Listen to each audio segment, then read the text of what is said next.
Development हुई है international cricket के अंदर, क्योंकि बांग्लादेश के किसी प्लेयर को आईपीएल की ऑक्शन पे भारतीय जो आईपीएल होती है उन्होंने बाय नहीं किया। ये ऐसे ही हो गया?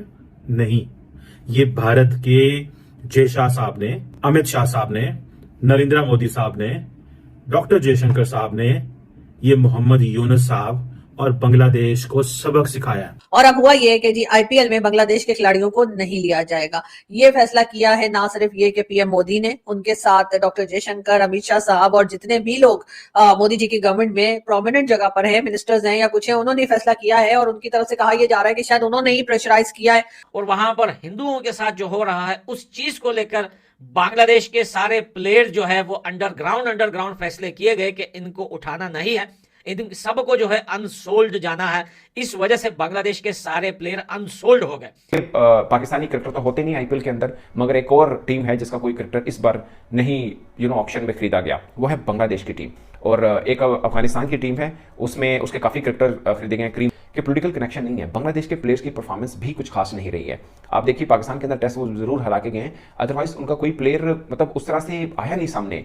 जहां पर अफगानिस्तान के 7 प्लेयर्स पे पैसे लगा दिए गए हैं, वहां पर जो बांग्लादेश के एक भी प्लेयर पे किसी भी फ्रेंचाइज ने पैसे लगाना मुनासिब नहीं समझा। और बांग्लादेश के 12 प्लेयर्स इस लिस्ट में मौजूद थे और 12 में से किसी एक पर भी किसी भी फ्रेंचाइज ने पैसे नहीं लगाए। अब इंडिया को ने सोचा कि बांग्लादेश को पनिश कैसे करें। उन्होंने कहा जी खिलाड़ी नहीं लेने हमने, आपके खिलाड़ियों की क्या औकात, हम खरीदेंगे नहीं। मुझे वैसे ये लगता है कि इंडिया बहुत जल्दी कर रहा है इन पनिशिंग। ये पॉलिसी तब तक रहेगी जब तक नरेंद्र मोदी पावर में है।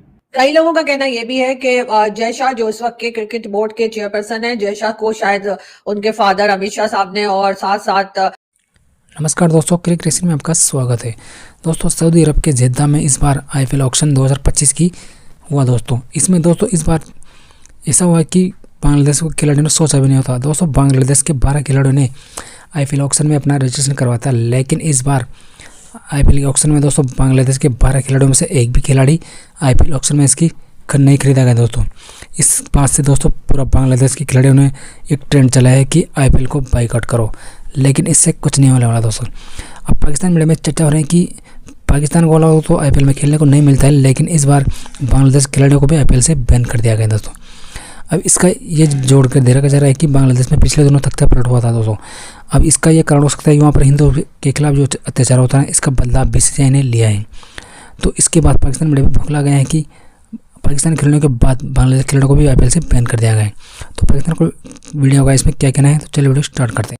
दोस्तों आईपीएल ऑक्शन में जहां हर एक टीम से कोई ना कोई खिलाड़ी जो है वो आपको किसी ना किसी फ्रेंचाइज में खेलता हुआ नजर आएगा।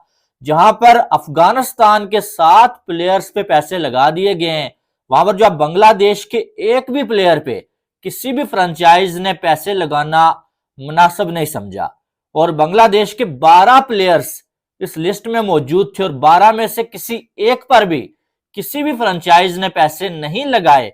जिसके बाद सवाल काफी सारे उठ रहे हैं भाई कि क्या आईपीएल वालों ने बांग्लादेश को बैन कर दिया है कि भाई पाकिस्तान के बाद अब जो है बांग्लादेश की टीम में से भी हमने जो है कोई खिलाड़ी आईपीएल में नहीं लेना, कोई बदला लिया गया है, या फिर जो है वो बांग्लादेश की क्रिकेट में टैलेंट खत्म हो गया है, या ऐसा कोई टैलेंट मौजूद नहीं है जिसको आईपीएल की फ्रेंचाइजीज ये समझती हूँ कि ये जो अब आईपीएल में खेलता हुआ नजर आए।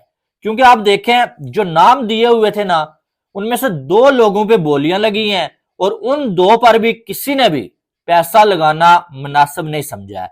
अब 12 प्लेयर्स को जो शॉर्ट लिस्ट किया गया था बांग्लादेश के, जिनमें मुस्तफिजुर रहमान जिनकी बेस प्राइस 2 करोड़ थी, ठीक है। उसके बाद जो है रिशाद हुसैन जो है इनकी जो है वो बेस प्राइस जो है वो 75 लाख रुपीस थी, ठीक है। उसके बाद लितन दास 1 करोड़, तस्कीन अहमद 1 करोड़ बेस प्राइस, शाकिबुल हसन की बात करें इनकी भी 1 करोड़ थी, ठीक है। मेहदी हसन महराज की बात करें तो इनकी जो है वो 1 करोड़, शरीफुल इस्लाम इनकी भी जो है वो कितनी थी 75 लाख रुपीस, तंजीम हसन शाकिब 75 लाख रुपीस और लितन दास 1 crore.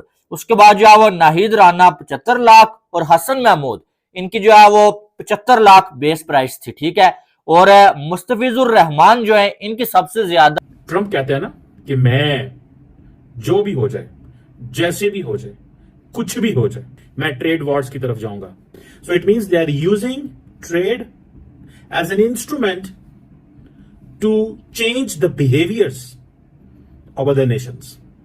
Narendra Modi wants to use cricket as an instrument to change the behavior of Pakistan and now Bangladesh. कि नरेंद्र मोदी साहब जो हैं वो अब ये महसूस करते हैं this is the time to punish Bangladesh, and if we have to punish Bangladesh, we should punish the turf and we should punish looking where we can best punish them. कि बांग्लादेश और इंडिया के बीच में एक अब वो जिसे कहते हैं ना, एक टसल, कोल्ड वॉर लफ्ज तो नहीं अच्छा लगेगा, एक बिहाइंड द सीन जो चीजें चल रही थी वो अब सामने आना शुरू हो गई हैं। तो नरेंद्र मोदी साहब जो है वो क्रिकेट का इस्तेमाल करते हैं, क्रिकेट डिप्लोमेसी का इस्तेमाल करते हैं। क्रिकेट आज फॉर एग्जांपल ऑस्ट्रेलिया के प्राइम मिनिस्टर ने मुलाकात की है इंडियन क्रिकेट टीम से। So they have build cricket to this level, they have brought cricket to this level, जहां पे वो समझते हैं कि हम एक बड़े पैमाने के ऊपर इंगेज कर सकते हैं। जितना बड़ा इंडिया मुल्क है, जितना बड़ा इंडिया करेक्टर है, जितना बड़ा इंडिया के इंटरेस्ट है पूरे खित्ते के अंदर, अगर वो इमीडिएटली बांग्लादेश को पनिश करना शुरू कर देगा एंड ऑलिव ब्रांच नहीं देगा, जो कि उन्होंने सोचा कि ये सिग्नलिंग है, कोई वो जो पैसे बांग्लादेश के खिलाड़ियों को जाने हैं वो कोई बांग्लादेश में कोई वहां पे कोई नया 2 अरब का प्रोजेक्ट नहीं शुरू हो जाना अरब डॉलर का। इस signalling, you are doing signalling. कि अमित शाह साहब के जो बेटे हैं जय शाह साहब, उनको बिठाया ही इसलिए गया है because cricket is a lucrative thing, वहां पे पैसा भी बहुत है बीसीसीआई में, एंड आप अपनी मर्जी से चीजें भी प्ले कर सकते हैं। सो नरेंद्र मोदी साहब ने क्रिकेट डिप्लोमेसी को रिवर्स कर दिया, क्रिकेट कोर्सिव स्ट्रैटेजी लेके आए हैं। क्रिकेट को एज ए टूल इस्तेमाल किया जाता है, कोवर्जन के तौर पर एज ए टूल इस्तेमाल किया जाता है कि हाँ जी हमने पाकिस्तान को दिया था तो हमने ठीक कर दी थी तबीयत पाकिस्तान की, ठीक कर दी थी ना तबीयत पाकिस्तान की, अब बाकी भी ठीक हो जाएंगे सारे इंशाल्लाह। आईपीएल में भी पहले हमारे खिलाड़ी हुआ करते थे, लेकिन अब आईपीएल से जो है वो पाकिस्तानी खिलाड़ियों को उन्होंने रखना बंद कर दिया है। और उसका मेन रीजन यही है कि भारत के साथ जो टर्म्स हमारे रहे हैं, भारत को जो पाकिस्तान के साथ शिकायतें रही हैं और कई एलिगेशंस जो लगाई गई हैं, उनमें से कई तो ऐसी हैं कि जिसे पाकिस्तानी खुद भी कहते हैं कि हाँ ये गलती पाकिस्तान से हुई है। तो इस वजह से पाकिस्तान के साथ तो टर्म्स ऐसे नहीं है कि पाकिस्तान के खिलाड़ियों को रखा जाए। पाकिस्तान की जो क्रिकेट के लोग हैं या क्रिकेट के खिलाड़ी हैं, उनको इंडिया में उन्होंने आईपीएल में लेना छोड़ दिया। अब बारी आई है बांग्लादेश की। जी हाँ, बांग्लादेश के साथ टर्म्स हमेशा से बहुत अच्छे रहे भारत के, बल्कि बहुत टाइम तक तो कुछ एक साल पहले तक तो ये भी कहा जाता था कि जी बांग्लादेश बनाया ही जो है वो भारत ने है, और भारत ने कोशिश करके और भारत ने साथ देकर और उस वक्त बांग्लादेशियों का साथ दिया, बांग्लादेश के लोगों का साथ दिया, जिसकी वजह से 1971 में पाकिस्तान से अलग होकर बांग्लादेश बना। और अब हुआ ये कि जी आईपीएल में बांग्लादेश के खिलाड़ियों को नहीं लिया जाएगा। ये फैसला किया है ना सिर्फ ये कि पीएम मोदी ने, उनके साथ डॉक्टर जयशंकर, अमित शाह साहब और जितने भी लोग मोदी जी की गवर्नमेंट में प्रोमिनेंट जगह पर हैं, मिनिस्टर्स हैं या कुछ हैं, उन्होंने फैसला किया है। और उनकी तरफ से कहा यह जा रहा है कि शायद उन्होंने ही प्रेशराइज किया है अपनी जो